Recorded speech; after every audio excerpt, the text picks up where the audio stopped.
Vamos orar para iniciar esta aula, tá? Como faz parte, vamos fazer tudo com oração, tá?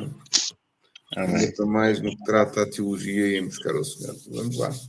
Pai Santo e amado, Senhor, nós glorificamos o Teu precioso nome esta manhã, Senhor, nos entregando mais uma vez neste horário, Senhor, que no fundo para alguns de nós é difícil, é duro, contudo, ó Pai, a Tua graça e a Tua misericórdia têm permanecido sobre nós, já nos deste, Senhor, a vida e o ar que respiramos, dás-nos também o roar, Senhor, que nos permite estar ainda aqui e termos janelas de oportunidades dia após dia, de glorificar o Teu nome, Senhor, de nos render, ó Pai, ao Teu amor, enquanto aqui ainda na terra, e podemos plantar, Senhor, sobremaneira mais do que aquilo que alguma vez almejamos. Na verdade, Senhor, é por instrução tua, por instrução da tua palavra que nós queremos fazer todas as coisas e ela nos ensina a adquirir conhecimento, nos ensina a adquirir unção, ela nos ensina a buscar a tua face, ela nos ensina, ó Pai, a proceder de forma diligente para com a Escritura. Pai Santo, e dessa mesma forma, Senhor, nós oramos esta manhã para que os nossos corações sejam diligentes em tudo, na busca da Tua Palavra, na busca, Senhor, Tua, da oração, Senhor, na busca da intimidade contigo, ó Pai, que na verdade nada dessas coisas cessem, assim como ela revela a si mesma, orar sem cessar, assim, Pai, motiva-nos a fazê-lo, a buscar a Tua face e a orar sem cessar, a procurar, Senhor, não só nas entrelinhas das Escrituras, mas mais do que isso, o simples que ainda nos falta adquirir, porque muitas vezes queremos avançar para alimento mais sólido, mas ainda não temos os fundamentos e muitas vezes já temos fundamentos e queremos voltar aos alimentos menos sólidos. Contudo, ó Pai, independentemente de uma ou de outra coisa, que o Teu nome seja glorificado em todas as coisas. Te peço, Santo Espírito, sejas Tu a falar, sejas Tu a ensinar, sejas Tu a trazer, Senhor, a visão celestial sobre todas as coisas, sobre o ensino, sobre esta matéria que iremos falar hoje, mas também sobre os nossos corações, ó Pai, a fim de que em tudo nós te possamos agradar e em tudo nós possamos ter os nossos corações revelados a Ti e o Senhor revelar o nosso coração também a nós, a fim de que se encontrarmos neles alguns caminhos maus, que nós possamos mudar e em retrospectiva do passado, Senhor, largar absolutamente tudo o que vivemos do passado para vivermos tudo aquilo que é novo, Senhor, que é expectante, que é bom, no Teu nome, Senhor, segundo a Tua palavra, que as coisas do passado sejam apenas, ó Pai, como cicatrizes de experiência e aprendizado, mas que não tenham moça, Senhor, nas nossas decisões hoje, claro, naquilo que será um abrandamento ou será uma paralisia, mas que em tudo, ó Pai, nós estejamos a avançar de glória em glória, de vitória em vitória, nesta formação, Senhor, que é, ó Pai, de um padrão, Senhor, académico, mas que, na verdade, nos traz uma instrução, ó Deus, para que o Teu nome seja glorificado, para que o Teu nome não seja envergonhado em absolutamente nada. Pai Santo, por isso nós nos colocamos e te pedimos sabedoria, inteligência, intrepidez, te pedimos, ó Pai, conhecimento, te pedimos também, Senhor, eu de mim falo de memória, para que na verdade em todas estas coisas nós possamos glorificar a Ti, Senhor, e glorificar o Teu Filho, não desonrando, Senhor, a veracidade, a profundidade, a simplicidade, nem a complexidade, que é a palavra e a instrução que sai da Tua boca. Por isso, ó Pai, nós clamamos para que nos dês inteligência, sabedoria, conhecimento, ciência, para que em tudo nós possamos não somente observar, mas fundamentalmente viver, Senhor, em nome do Senhor Jesus Cristo, dentro daquilo que é o propósito, que é o ministério de cada um, Senhor, que na verdade estejamos a desenvolver esta mesma prática e esta mesma visão de leitura da Tua palavra e de conhecimento do que é santo, em nome do Senhor Jesus Cristo. Amém. Amém? Meus queridos, vou começar a partilhar aqui o ecrã convosco. Ora, vamos ver aqui. Tá, hoje também estaremos a passar a aula no YouTube, mas o que quiserem comentar, comentem, fiquem à vontade, ok? Só estou aqui a perceber o que é que está a acontecer.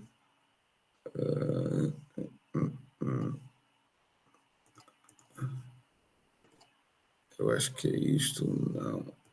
Não.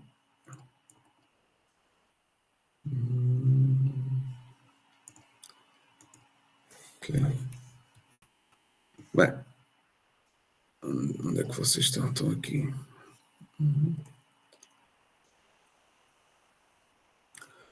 Penso que agora já temos aqui, já conseguem ver. Opa! Deixa só ver o que é que está a acontecer. Acho que vou ter que fechar o programa e vou ter que reabrir o programa.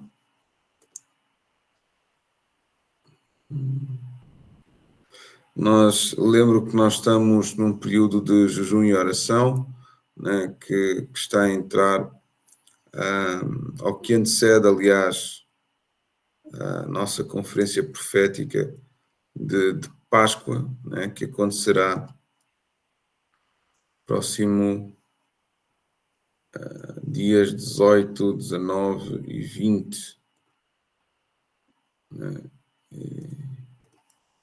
e com isso estaremos com certeza a ser profundamente abençoados da parte de Deus sobre todas essas coisas. Penso que agora já estarei em condições de partilhar o conteúdo. Ok.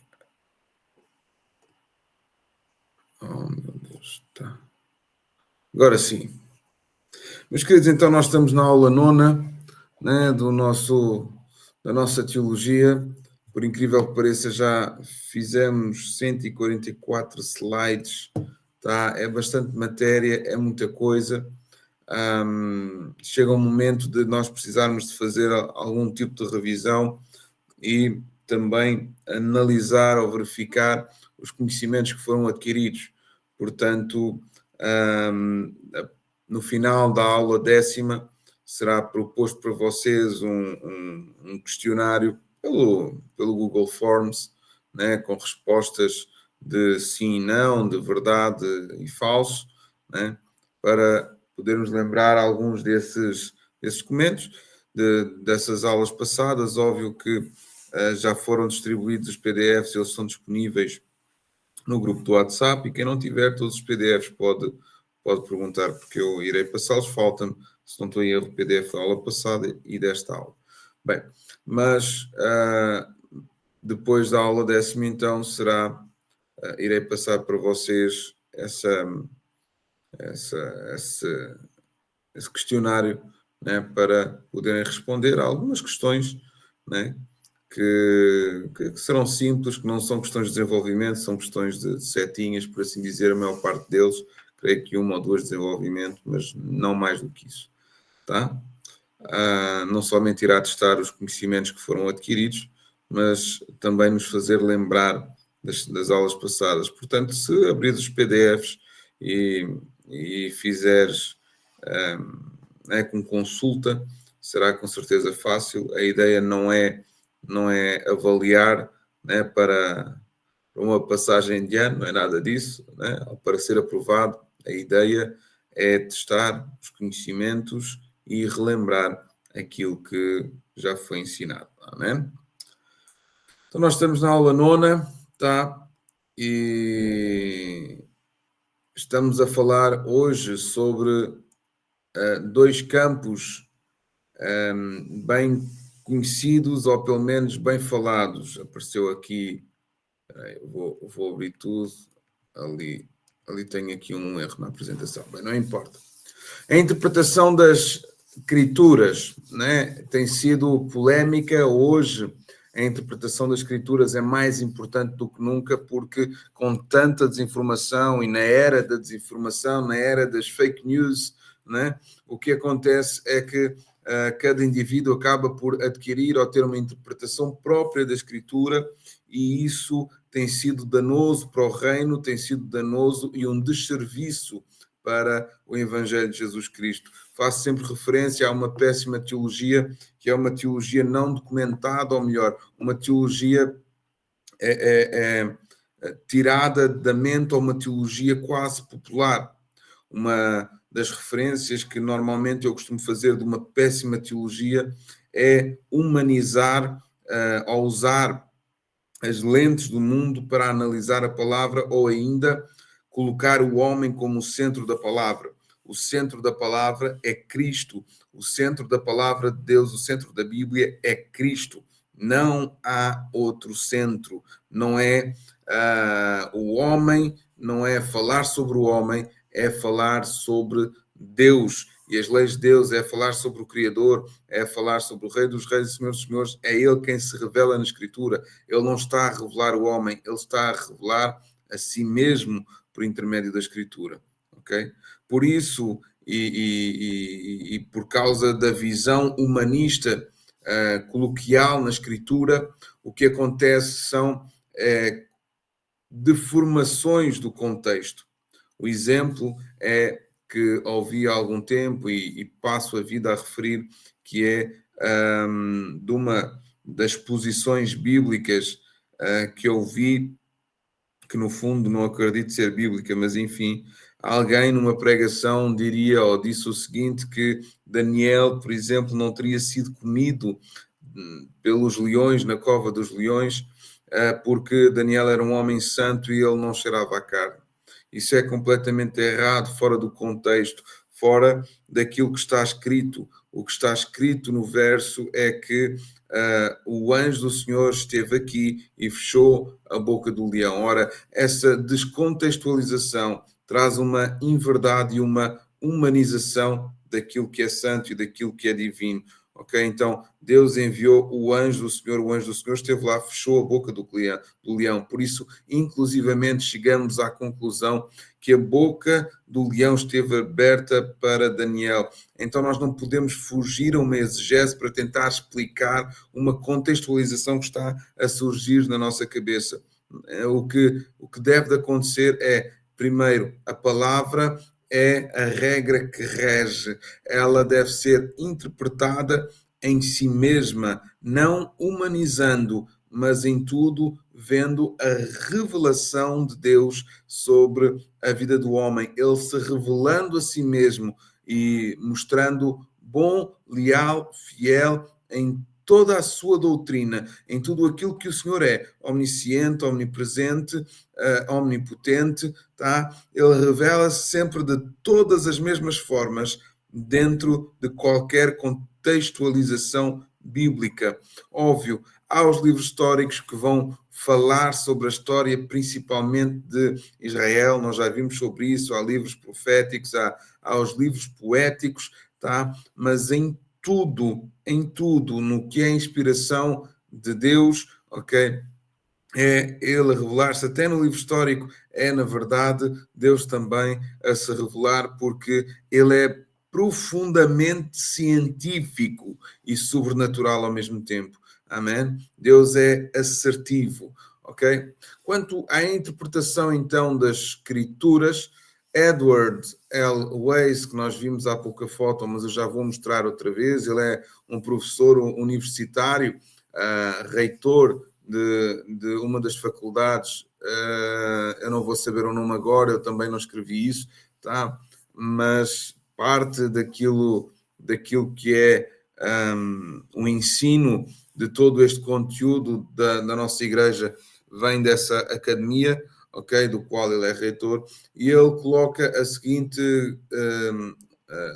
frase, são as 3 perguntas que devem ser feitas a um texto, ok?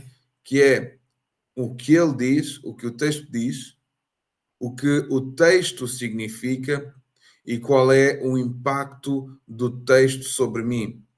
Fazendo estas 3 perguntas, a probabilidade de acerto hermenêutico e exegético, ou a probabilidade de nós percebermos o texto corretamente pela forma como ele foi escrito, ok? É muito, muito grande, tá bom?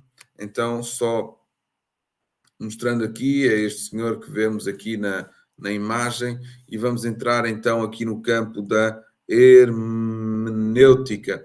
É uma palavra que muitos já têm ouvido e que muitos pastores comentam em alguns cultos, em algumas pregações, né? Alguns usando de uma excelente hermenêutica, mas muitas vezes nós não percebemos o que isso significa, né? Palavras caras ou palavras difíceis fazem muitas vezes parte das pregações para a glória do pregador, tá? Porém, a glória deve ser toda atribuída a Deus. Por isso, quando nós, pastores e pregadores, pregamos a palavra de Deus, devemos pregar a palavra de Deus, ok?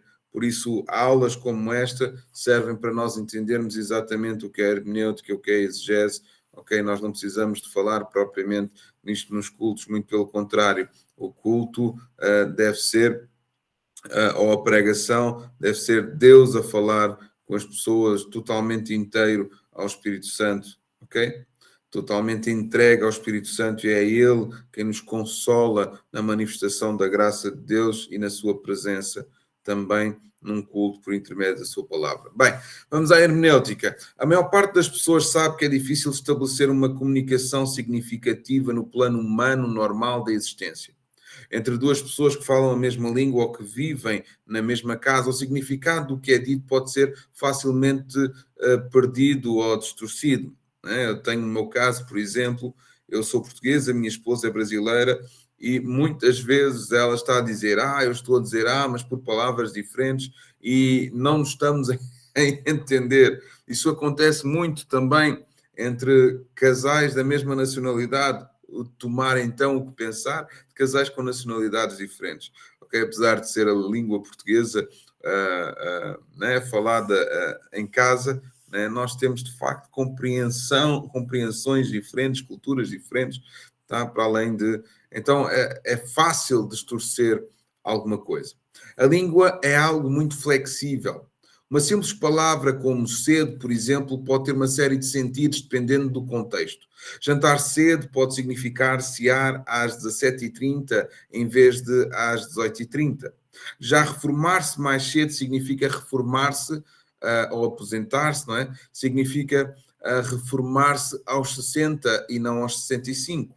A expressão casar-se cedo, por exemplo, significa que a pessoa era jovem quando se casou. E assim por diante. Não significa que casou às 7 da manhã. A língua nunca para de mudar. No inglês dos tempos de Shakespeare, por exemplo, physis tinha o sentido de laxante ou outros remédios, o que hoje um falante de inglês entende por physis, que significa física, era conhecido como filosofia natural. Então, a língua também vai sempre mudando, né?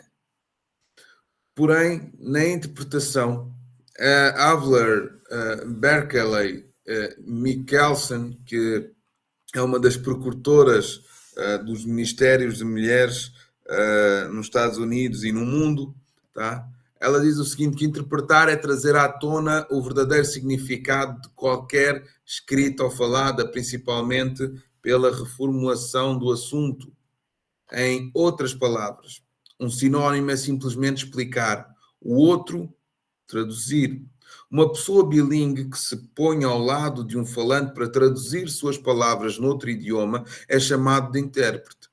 Para os cristãos evangélicos, a interpretação da Bíblia é tarefa sobremaneira importante, porque a Bíblia é considerada a palavra de Deus falada e escrita. A revelação que o Criador fez de si mesmo e do seu propósito para as suas criaturas é a comunicação mais importante para que os seres humanos poderiam receber.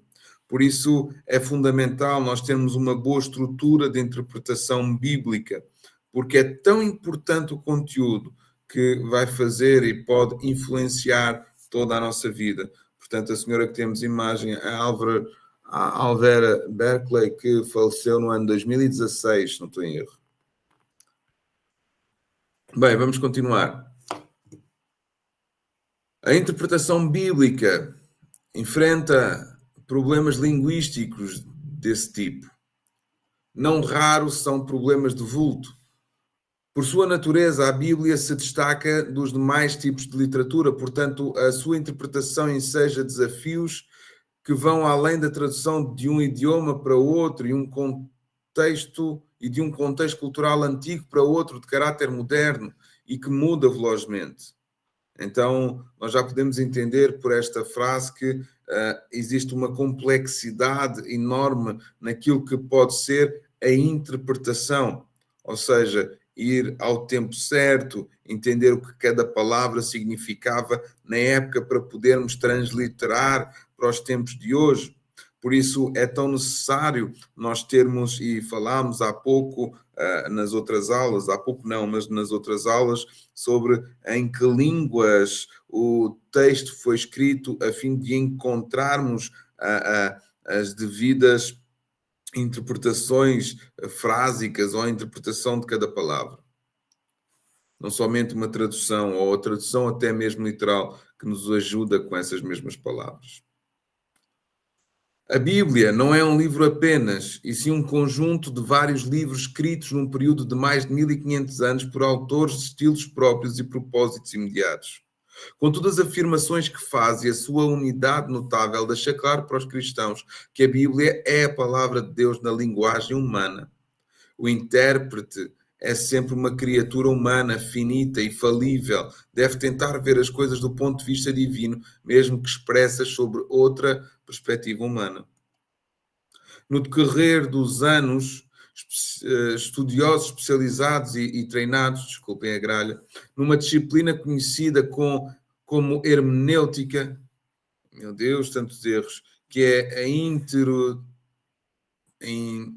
eu tenho que ver aqui, deve ser a interação bíblica, eu ontem...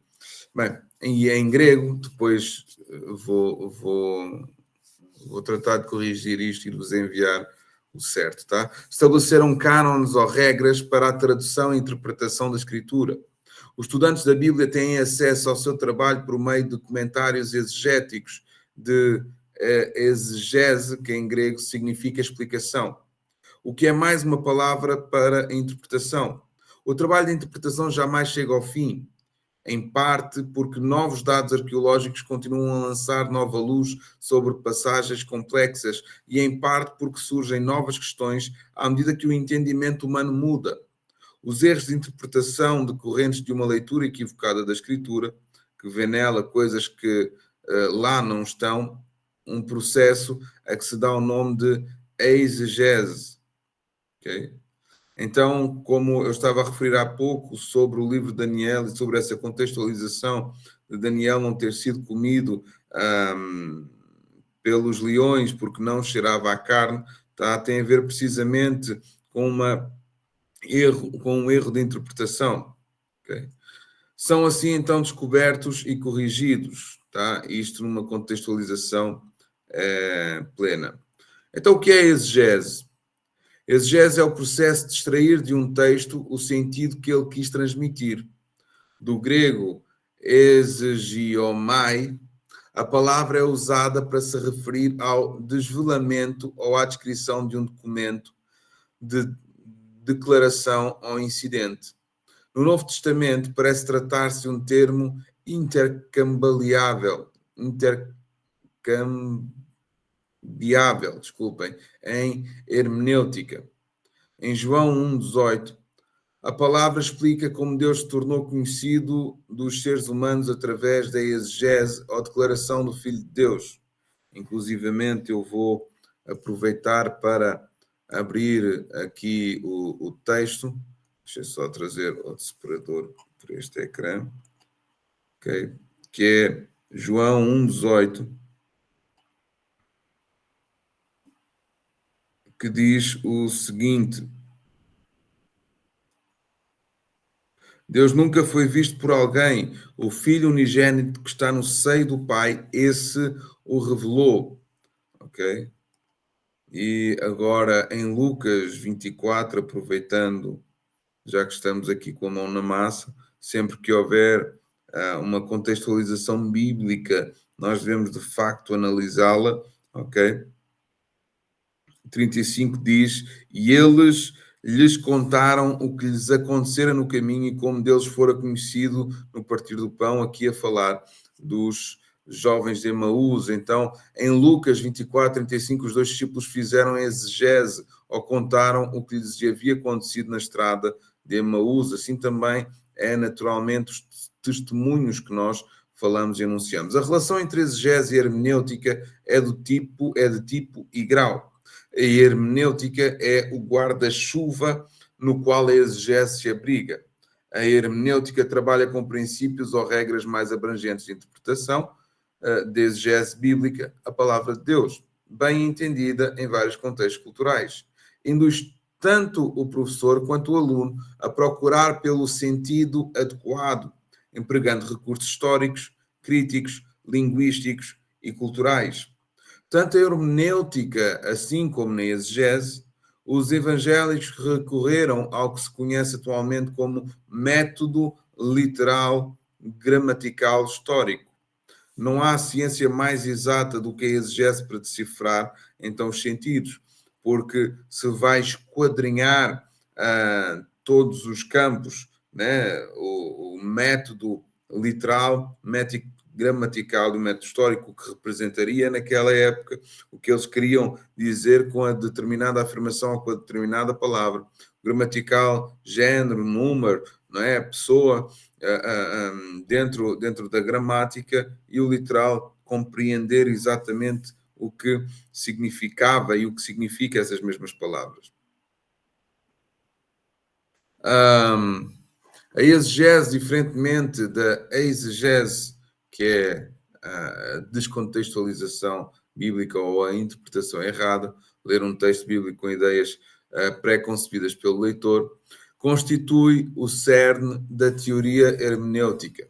A exegese analisa o texto sobre 3 enfoques diferentes. E quais são? Entender a gramática do texto, entender o significado de cada palavra das frases, entender a mensagem num conjunto, no contexto de um parágrafo, de um capítulo, de um livro e do texto inteiro da escritura. Trata-se, portanto, de procedimentos que dependem uns dos outros. A exegese pode acarretar a tradução, a paráfrase ou o comentário da escritura. As regras com que trabalha são governadas pela hermenêutica e pela teologia bíblica. Por outras palavras, o sentido de um texto não pode ser apurado individualmente, e sim no âmbito da estrutura total da verdade revelada. Ontem, por exemplo, nós estávamos a estudar sobre Coríntios, 1 de Coríntios 8, se não estou em erro, onde estávamos a falar das carnes que eram oferecidas aos ídolos, né? E deixa eu ver se eu não estou errado. Isto é Romanos.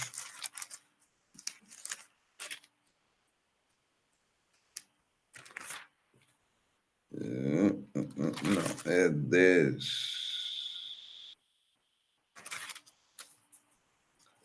Sim.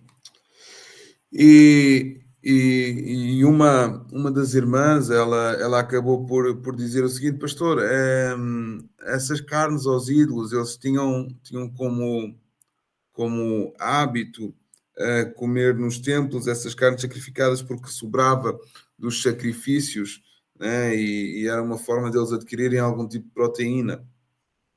Tá? Ou seja, isso é, a irmã ali trouxe um dado histórico, né, sobre esse mesmo assunto, o que nos leva a fazer uma correta exegese, né, quando nós procuramos a historicidade dos factos, a historicidade dos questionamentos bíblicos, quando nós procuramos todo um contexto, quer ele arqueológico, quer ele contextual, quer ele gramatical, né? O significado das palavras, como é importante para nós entendermos todo o contexto, porque muitas vezes aparecem pretextos, tá? Que são erróneos e com isso surgem falsas doutrinas e falsos entendimentos bíblicos. Por isso é tão importante termos uma correta exegese, uma correta hermenêutica. A exegese, então, pode acarretar a tradução, a parafrase ou o comentário da Escritura. As regras com que trabalha são governadas pela hermenêutica e pela teologia bíblica. Por outras palavras, o sentido de um texto não pode ser apurado individualmente, e sim no âmbito da estrutura total da verdade revelada. Okay.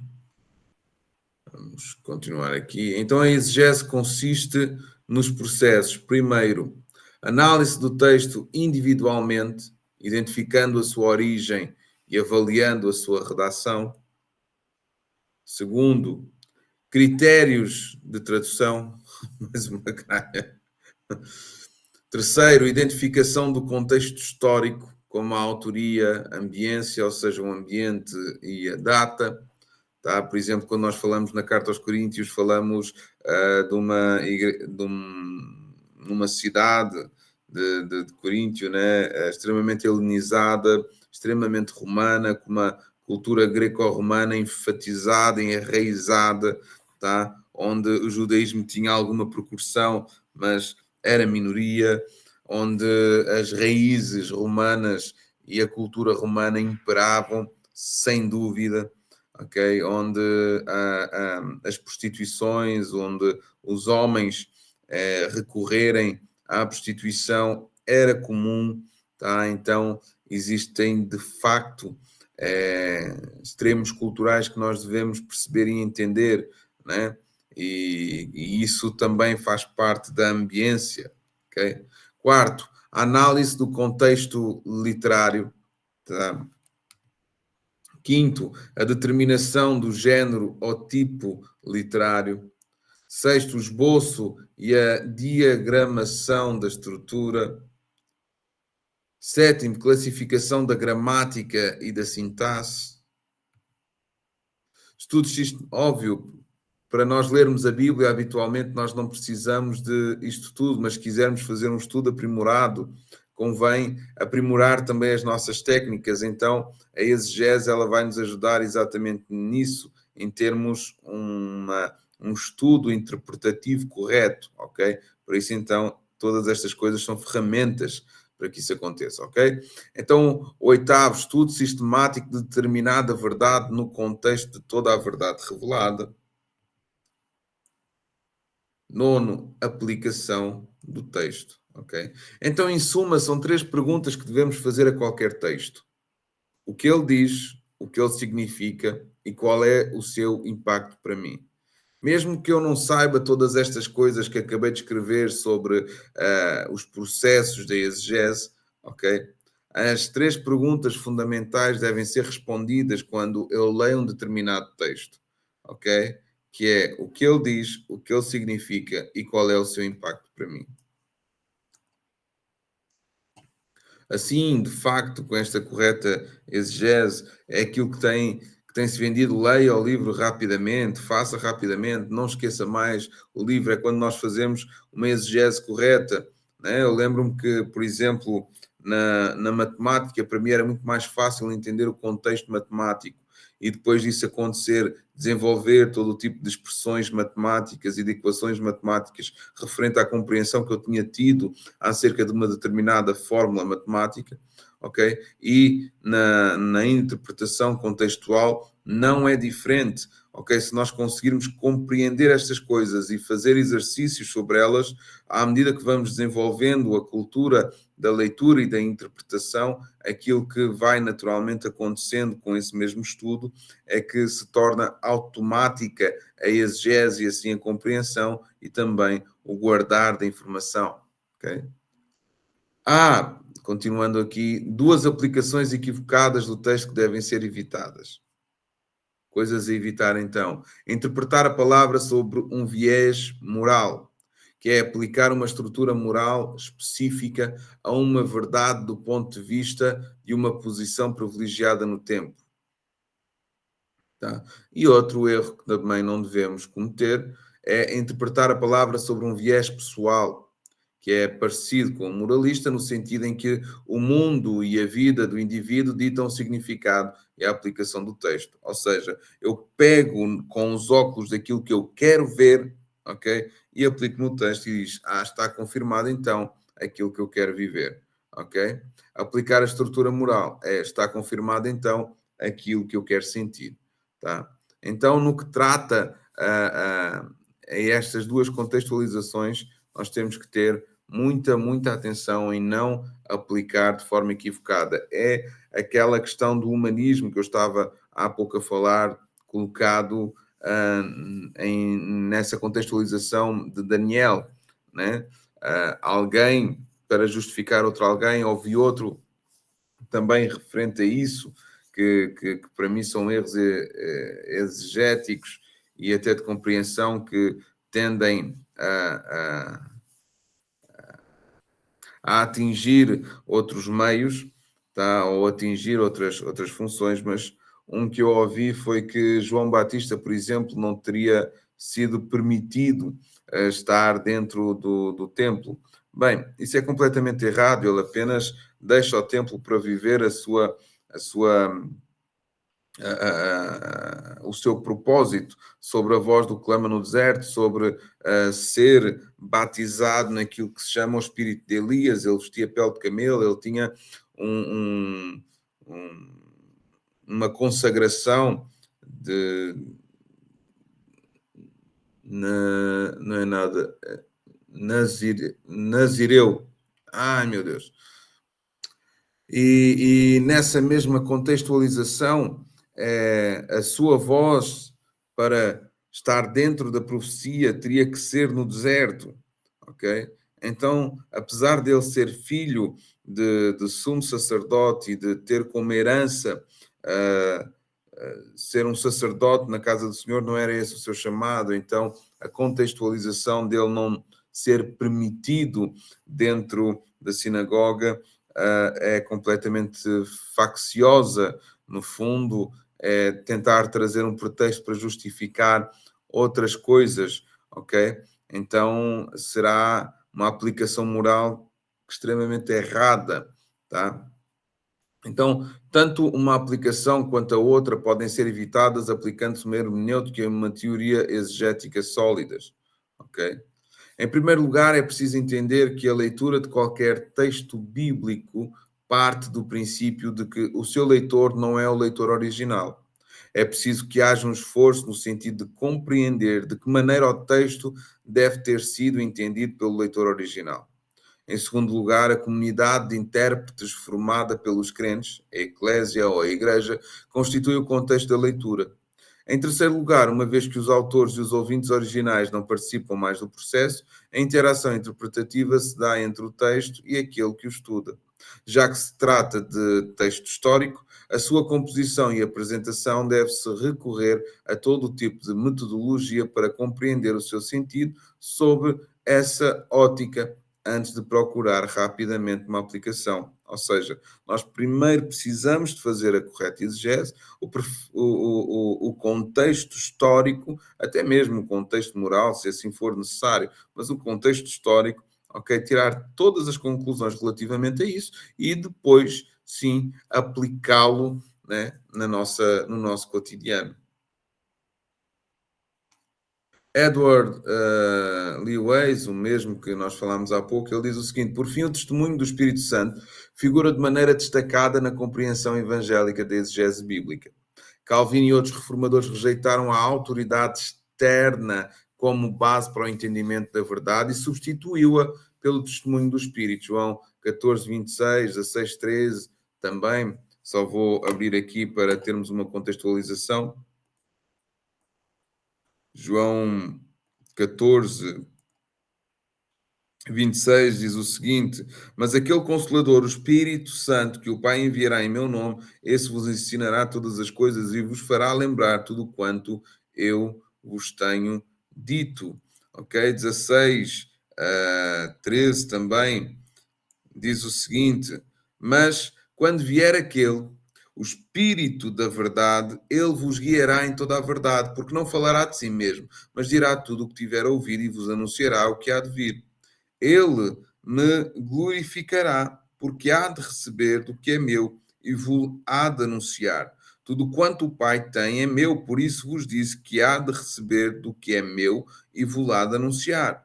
Um pouco e não me vereis, e outra vez um pouco, e ver-me-eis, porquanto vou para o Pai. Tá? Este já ali o versículo 16. Então o Espírito Santo ele tem a função de nos anunciar e confirmar todas as coisas. O Espírito Santo ele testifica com o nosso espírito que nós somos filhos de Deus e com isso também que temos uma interpretação por intermédio dele, do ensino dele correta.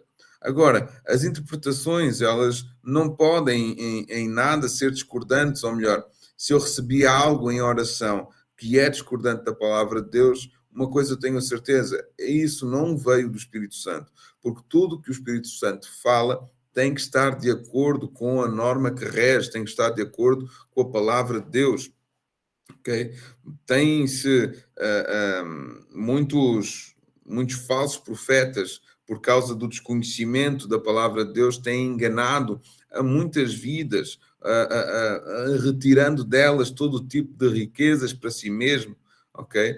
Muitos falsos profetas têm roubado o coração dos homens para si mesmo, por causa da falta de conhecimento de uma correta exegese, de uma correta leitura, de uma correta interpretação bíblica. Okay? Então nós temos que estar atentos, sermos bereanos com a palavra, entendermos o que ela quer realmente significar, ainda que não neguemos o campo profético, porque toda a palavra é de facto também profética, ela é intemporal, ela é majestosa em tudo o que ela faz e pode ter de facto uma visão ou uma interpretação profética. Contudo, não nem nunca anulará o sentido para o qual ela foi realmente escrita. O cristão não está desamparado no tocante à compreensão e ao ensino da palavra de Deus. Em última análise, é o Espírito Santo que lança luz sobre a verdade divina. Embora o discente possa compreender o texto, se não for dada pela obra do Espírito Santo que ilumina o entendimento, ele jamais chegará à verdade, entendida espiritualmente ou assim conhecida. O texto, por exemplo, de 1 Coríntios 2:6 diz o seguinte: Todavia falamos sabedoria entre os perfeitos, não porém a sabedoria deste mundo, nem dos príncipes deste mundo, que se aniquilam. Mas falamos da sabedoria de Deus, oculta em mistério, a qual Deus ordenou antes dos séculos para a nossa glória, a qual nenhum dos príncipes deste mundo conheceu, porque se a conhecessem nunca crucificariam o Senhor da glória. Mas como está escrito, as coisas que o olho não viu, o ouvido não ouviu e não subiram ao coração do homem, são as que Deus preparou para os que o amam. Mas Deus nulas revelou pelo seu Espírito, porque o Espírito penetra todas as coisas, ainda às profundezas de Deus. Porque qual dos homens sabe as coisas do homem, senão o Espírito do homem que nele está? Assim também ninguém sabe as coisas de Deus, senão o Espírito de Deus. Mas nós não recebemos o Espírito do mundo, mas o Espírito que provém de Deus, para que pudéssemos conhecer o que nos é dado gratuitamente por Deus. As quais também falamos, não com palavras de sabedoria que a sabedoria humana ensina, mas com as que o Espírito Santo ensina, comparando as coisas espirituais com as espirituais. Ora, o homem natural não compreende as coisas do Espírito de Deus, porque lhe parecem loucura, e não pode entendê-las, porque elas se discernem espiritualmente. Mas o que é espiritual discerne bem tudo, e ele de ninguém é discernido. Porque quem conheceu a mente do Senhor para que possa instruí-lo? Mas nós temos a mente de Cristo. Então o texto de 1 Coríntios 2:6-16 é importante, porque assim se entende que a sabedoria essencial, ela vem de Deus. A nossa prática exegética e hermenêutica, ela pode ser perfeita, mas se não tiver o vale do Espírito Santo, ela será apenas como mais filosofia ou outro tipo de ensino. Ok? Continuando então, apesar de um grande consenso em torno do que a Bíblia significa, os estudiosos especializados na Bíblia às vezes discordam na interpretação de determinada passagem.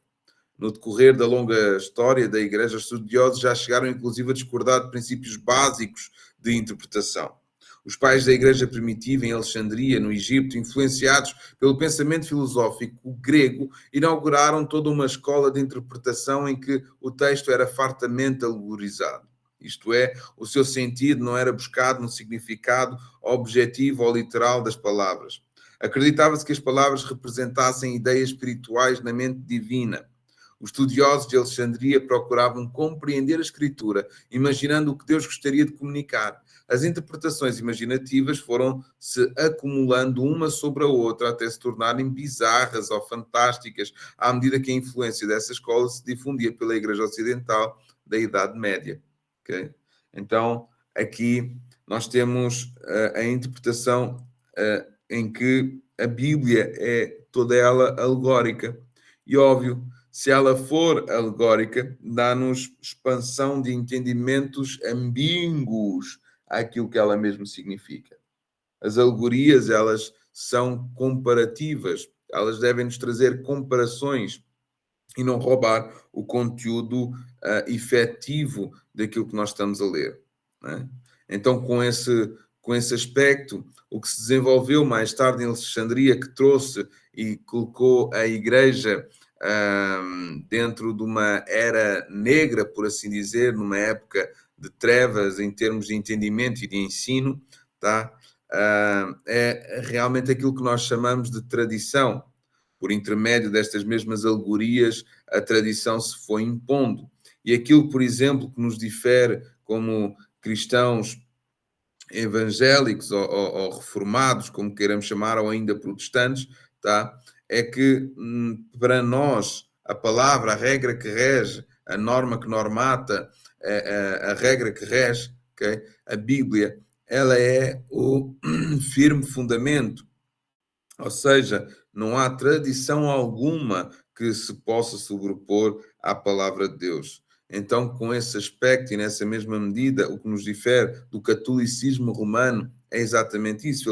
Eles acreditam que aquilo que vem como tradição após os apóstolos, porque se intitulam como a continuidade do ministério apostólico, ok? É que aquilo que escrevem como tradição, é inspirado pelo Espírito Santo e por isso continua como sendo a cânon da palavra de Deus. Nós não aceitamos isso dessa forma. Nós percebemos que finaliza em João o cânon, ok? Finaliza em Apocalipse o cânon, no livro da Revelação, ok? E esta é a palavra que Deus nos deixou, o cânon dos 66 livros escritos na Bíblia, coisa que já estudámos também em outras aulas. Vamos lá? Outra escola de interpretação que não rejeitava totalmente a alegoria, mas que, em geral, tinha mais atenção às palavras de facto da Bíblia, floresceu entre os pais da igreja de Antioquia, na Síria. A sua influência foi menor do que a da escola de Alexandria sobre os escolásticos medievais, que durante quase 1000 anos obscureceram boa parte do significado histórico e literal, substituindo por interpretações místicas. A reforma protestante, portanto, no século XVI, fez com que a Igreja retomasse a interpretação da Escritura como mensagem direta e franca de Deus. Os reformadores davam ênfase ao estudo da gramática hebraica e grega e à história do Oriente Médio, que eram para eles as ferramentas mais adequadas para o entendimento da Bíblia. Todavia, insistiam também que a Bíblia é perspícua, do latim transparente. Isto é, o significado da Escritura é evidente para qualquer leitor inteligente que a leia de forma como leria um documento humano comum. Bastante para isso que a pessoa seja humilde o suficiente para pedir ao Espírito Santo que lhe dê um entendimento da palavra inspirada. É dessa maneira que o cristão de hoje deve entender a tarefa de interpretação da Bíblia. Okay? Então hoje nós vamos ter um pequeno exercício, tá? Que vai ser óbvio, feito que cada um irá fazer de forma individual, tá? Óbvio que eu não vou pedir que me enviem, mas se quiserem enviar, melhor ainda, mas têm uma semana inteira para executar. E o exercício é, mediante o ensino desta aula, selecione um pequeno texto bíblico e desenvolva uma pequena redação exegética, obedecendo às regras de hermenêutica e tire conclusões, mediante uma estrutura de introdução, desenvolvimento e conclusão. Quer isso dizer o quê? É uma pregação, pastor? É quase uma pregação. Vamos lá, tu vais escolher um texto bíblico, tá? 2, 3 versículos ou mais, tá? E perante o contexto vais dizer em que contexto aquele foi escrito por quem, né? Por exemplo, um texto que escolhas de Coríntios. O texto de Coríntios foi escrito ou foi editado pelo apóstolo Paulo, tá? E tu fazes um breve resumo do que o texto significa, ok? Do que está escrito no texto, sei lá, e ele levou flores a não sei quem, tá? Então vais colocar, e o texto diz que ele levou flores a não sei quem, ok? Por exemplo, deixa eu ver aqui algo simples para nós entendermos as cartas de Coríntios. Acho que vai ser as cartas de Paulo são um pouco complexas nesta linguagem que eu tenho aqui. Vamos num texto simples. 1 de João. 1 de João, capítulo 1, versículo 1, eu vou ler até ao 14 e vou fazer o exercício com vocês rapidamente aqui. No princípio era o Verbo estava com Deus e o Verbo era Deus. Ele estava no princípio com Deus. Todas as coisas foram feitas por ele e sem ele nada do que foi feito se fez. Nele estava a vida e a vida era a luz dos homens. A luz resplandece nas trevas e as trevas não a compreenderam. Houve um homem enviado de Deus cujo nome era João. Este veio para testemunho, para que testificasse da luz, para que todos crescem por ele. Não era ele a luz, mas veio para que testificasse da luz. Ali estava a luz verdadeira que ilumina todo o homem que vem ao mundo. Estava no mundo, e o mundo foi feito por ele, e o mundo não o conheceu. Veio para o que era seu, e os seus não o receberam. Mas todos os quantos receberam, deu-lhes o poder de serem feitos filhos de Deus, aos que crerem no seu nome, os quais não nasceram do sangue, nem da vontade da carne, nem da vontade do varão, mas de Deus. E o Verbo se fez carne e habitou entre nós. Vimos a sua glória como a glória do unigênito do Pai, cheio de graça e de verdade. Okay? Perante este texto todo e esta contextualização, nós havemos dizer que é um texto escrito literalmente por João, João discípulo, aquele que reclinava a cabeça no peito de Jesus, tá? E o que ele quer dizer é que Jesus estava no princípio, ele é o verbo vivo, mediante a palavra verbo, por exemplo, tu podes dizer que verbo representa ação, palavra também, que é a palavra que sai da boca de Deus, e se comprova também que Jesus é gerado por Deus, ok? É gerado em Deus, ele é a ação de Deus, tá? Ele estava no princípio com Deus, ele é Deus. Então, aqui nós já temos, por exemplo, parte da revelação da Trindade assumida, né? No princípio era o Verbo, e o Verbo estava com Deus, e o Verbo era Deus, ok? Então, ele está reformulado aqui, tá? Nele estava a vida, e a vida era a luz dos homens, portanto, ele é a revelação da glória de Deus para com os homens, e a luz resplandece nas trevas, e as trevas não compreenderam, portanto, ele está acima das trevas, onde ele está, nada tem mais poder e autoridade do que ele. Isto é uma exegese, ok? Isto é uma compreensão, vamos lá. Houve um homem enviado por Deus cujo nome era João, aqui vai falar de outra coisa, se quisermos entrar por aí nós entramos, se não quisermos podemos avançar. Este veio para testemunho, para que testificasse a luz, para que todos crescem. Aqui nós podemos, por exemplo, numa determinada exegese, ir àquele texto que falámos ontem de Malaquias 4 sobre o espírito de Elias, a voz do que clama no deserto, também descrito em Isaías, ok? Basta dizer que esse é o homem que veio aplanar o caminho, ok? E batizar com água. E ele veio como testemunho, porque ele tinha que aparecer, este homem tinha que aparecer segundo a contextualização bíblica, e vais encontrar, por exemplo, os versículos, podes usar ferramentas como o Google, podes usar até a IA como ferramenta de ajuda, mas convém que faças uma pequena redação a explicar essas coisas. Tá? Ali estava a luz verdadeira que ilumina todo o homem que veio ao mundo. Estava no mundo e o mundo foi feito por ele e ele não... O mundo foi feito por ele e o mundo não o conheceu. Portanto, a imagem do Criador, Jesus Cristo, ele esteve entre nós e ele próprio disse, João, que eles não entenderam que era ele. Ele veio para o que era seu, para os judeus, e os seus não o receberam. Okay? E de facto não o receberam, porque senão não tinham entregue às autoridades romanas para ser crucificado. Mas a todos os que receberam, deu-lhes o poder de serem feitos filhos de Deus. E aos que creem no seu nome, os quais não nasceram do sangue, nem da vontade da carne, nem da vontade do varão, mas de Deus. Okay? Então aqui nós podemos só pegar desde o 12 ao 14, por exemplo, e fazer a exegese deste capítulo, destes versículos, aliás, mas trazendo sempre a virtude daquilo que vem antes e daquilo que virá depois, percebendo que existe toda uma estrutura. Então, em termos conclusivos deste texto que eu acabei de ler, tá? É que o Verbo habitou literalmente entre nós. Jesus Cristo, a revelação da glória de Deus, a imagem de Deus, Deus revelado sobre a terra, ok? João foi testemunha. E o que é que isso se aplica a mim? É que se eu receber o poder de ser feito, se eu receber, aliás, se eu crer e receber a Jesus Cristo, tá? Há poder para eu ser feito filho de Deus.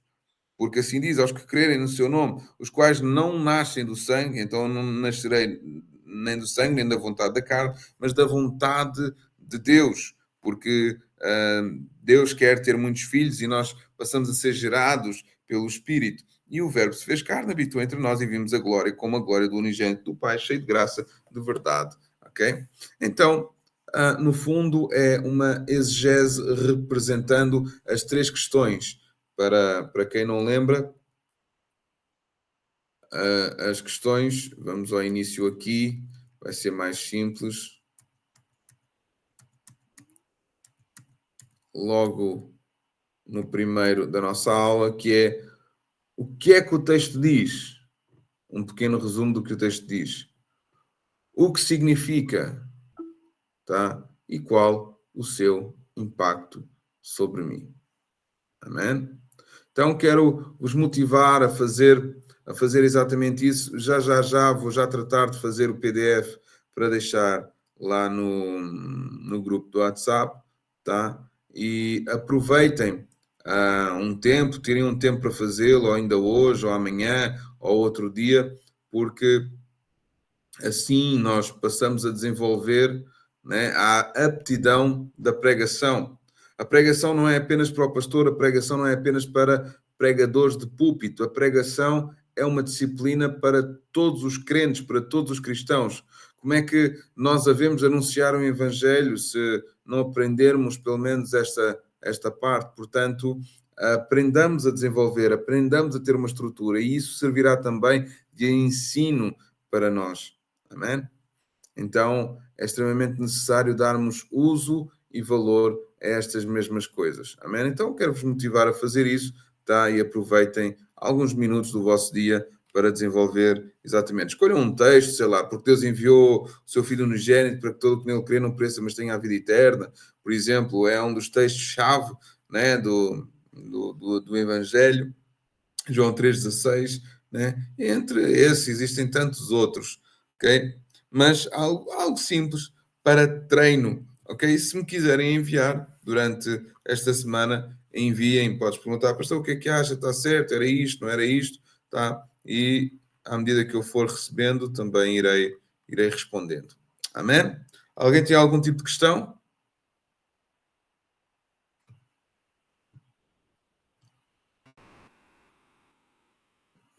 Ou a aula foi muito esclarecedora ou estão todos a dormir? Não, eu tô aqui, eu tô cortado. Estamos aqui, firme e forte. É firme e forte, tu vas a babar. Amém, glória a Deus. Glória a Deus, tá? Mais logo, 10h30, nós estamos por aqui, tá? Para glorificar o nome de Deus, entregando o nosso jejum de hoje também. Propósito que não tarda, irá aparecer aí nas redes sociais. Tá, meus queridos, vamos orar? Amém. E preparar este dia de trabalho para quem vai trabalhar, tá? Vamos lá. Pai Santo e amado, nós glorificamos o teu precioso nome, Senhor, e hoje, nesta manhã, ó Pai, obrigado, Senhor, pela revelação, Senhor, da tua palavra, Pai, que em nome do Senhor Jesus Cristo, ó Deus, à medida que cada um se expuser ao exercício, Senhor, Pai Santo, que algo profundo lhe seja revelado, ó Pai, como testemunho do teu Espírito. Porque, na verdade, se nós orarmos a Ti para que nos reveles a Tua palavra, Tu és fiel para cumprir. Tu és fiel, Senhor, para nos ensinar. Porque Tu és fiel, Tu és bom. Pai Santo, por isso, ó Deus, nós apresentamos as nossas vidas diante de Ti, Senhor. clamando também por este dia, orando, Senhor, para que em tudo sejamos guardados, protegidos, abençoados também. Frutifica a meus irmãos, fortalece, Senhor, o seu entendimento, o seu coração, e que, na verdade, eles possam estar, Senhor, a se alegrar em todas as coisas. Que haja uma diligência para com as aulas, para com os textos também, a fim de que seja preenchida, ó Pai, os seus corações, entendendo que és tu quem lhes fala. Mostra-lhes os textos, Senhor, mostra-lhes aquilo que queres falar com eles, ó Pai, através disso mesmo, porque neste exercício tu estás junto, irás ajudar, Senhor, irás trazer compreensão, irás trazer revelação. Pai Santo, por isso eu oro esta manhã, para que essa motivação na vida dos meus irmãos, Senhor, se faça e se cumpra, e se entusiasmem por pregar o Evangelho, em nome do Senhor Jesus Cristo.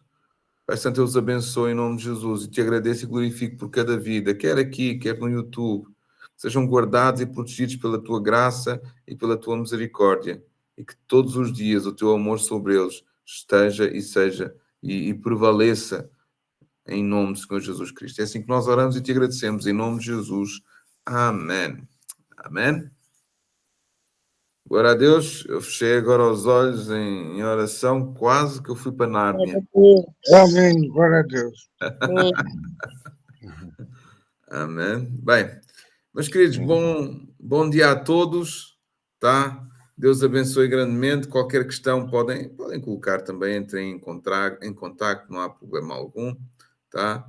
Eu vou só então preparar o documento para pôr lá no grupo, para vocês terem uma base para poder fazer a vossa pequena redação, né? Ou o vosso resumo, ou até mesmo a vossa pregação, por assim dizer, e poder desenvolver assim a aptidão que está a ser ensinada nas aulas, tá? Deus abençoe grandemente, um excelente dia. Mais tarde, 10h30, estamos juntos outra vez no Instagram. Deus abençoe e até logo. Amo vocês. Até logo. Deus abençoe. Amém. Deus abençoe. De todos.